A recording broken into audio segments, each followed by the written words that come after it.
আজ 31শে December special রাতের খাবার।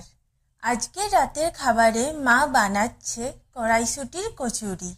তার জন্য প্রথমে কতগুলো মটরশুঁটি মিক্সিতে পিষে নিয়ে তারপর ভালোভাবে পিষতে হবে যেন দানা দানা না থাকে।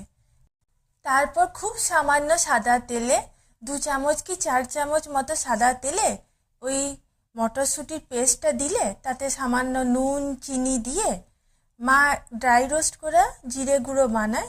শুকনো তাওয়াতে জিরেগুলো দিয়ে সামান্য নেড়ে ছেড়ে যখন একটু সামান্য গন্ধ বেরোবে তখনই গ্যাসটা অফ করে জিরে গুঁড়োটা হাফ ক্রাস্ট করে নিতে হবে।